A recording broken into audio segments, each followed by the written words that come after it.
Let's bring in our experts now to discuss. Joining me now, former NSC Chief of Staff, CIA analyst, and senior fellow of the American First Policy Institute, Fred Fleitz, along with foreign policy expert Harley Lippman. Gentlemen, thanks for joining us this afternoon. Fred, starting with you, why now are we in this situation with Iran? Why do you think tensions are escalating at this point?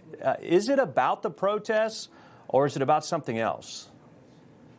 Well, the protests started this, but there's been some concern by Israel for some time that Iran is rapidly rebuilding its missile arsenal, and the Israelis are worried that there will be an attack on Israel in the near future.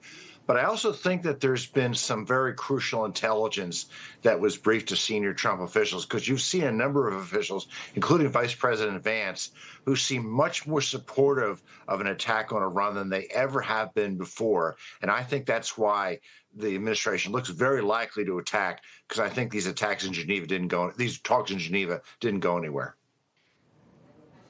Harley, let's get the same perspective from you. Why do you think these tensions are escalating? Do you agree with Fred, or do you think it's something else? I think that Iran represents an existential threat to the United States. They've been saying for 47 years they want to destroy America. And they're now building ICBMs with the ability to carry a nuclear weapon. And in 8 years, they will have 60 ICBMs, intercontinental ballistic missiles, that could reach the United States.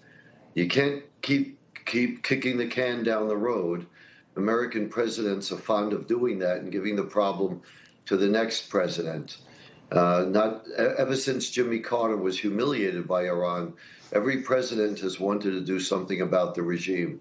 This is a unique and historic opportunity for President Trump to take out the greatest threat the United States has. Even China, which is our number one adversary, doesn't want to destroy America. They want to economically dominate, but they don't want to destroy America. But Iran does.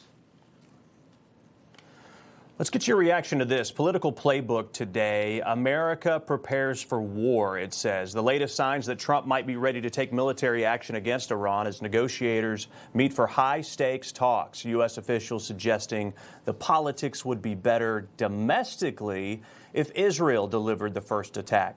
Witkoff told Fox News that Iran is probably a week away from having industrial-grade bomb-making material.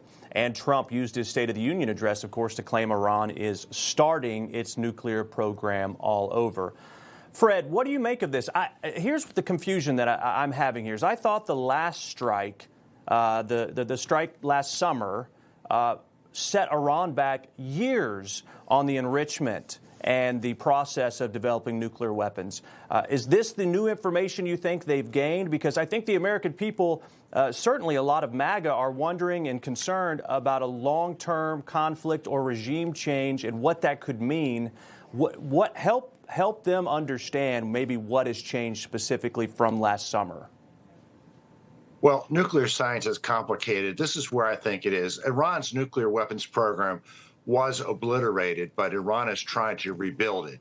Iran still has 9 to 10 weapons worth of near weapons grade enriched uranium. If it could get that enriched uranium and enrich it, it could turn it into weapons grade enriched uranium in a week or two. So by that perspective, Witkoff is right. However, that enriched uranium would be in a gaseous form that would have to be transformed into uranium metal, put into the pit of a weapon. So realistically, if everything went right, they wouldn't have an operational weapon for 6 to 9 months. Most of the facilities that do that have been destroyed. So we're destroying a capability that Iran may not have for a year or two. But I agree with the other guest. This is a time to strike when Iran has never been weaker. It's not an issue of Iran having a weapon in a couple of weeks. They won't. But they are determined to reestablish this capability, and we can't let that happen. That's helpful. Thank you, Fred, for explaining that. Certainly, it seems like there's vulnerability that is hitting an escalating point with Iran. Harley, I want to get your reaction to this clip. New York Democrat Chuck Schumer said yesterday he was talking about this whole subject. Here's the Senate Minority Leader after a closed-door briefing on Capitol Hill. Take a look. Closed-door briefings are fine, but the administration has to make its case to the American people as something as important as this? Yeah, Made sense there. What do you make of him saying that? Why did he come out and say that publicly? What do you think's going on?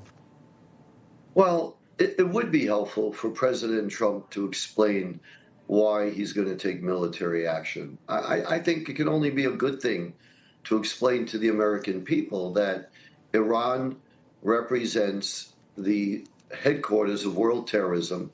No nation has killed more Americans than Iran has, and that Iran represents a great threat to the United States and America's friends and allies. So I think it's important to explain that.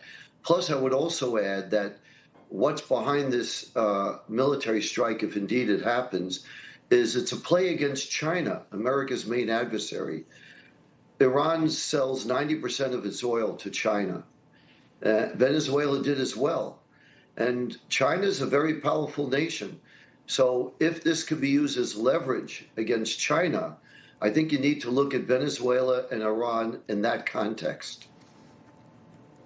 That makes complete sense, without a doubt. And we know that Venezuela has been very sympathetic and working in concert with Iran as well as Russia. And those are not interests that represent the United States at all. Thank you, gentlemen, for your explanations and your help understanding this complex situation. Fred Fleitz, Harley Lippman, we appreciate you being here this afternoon.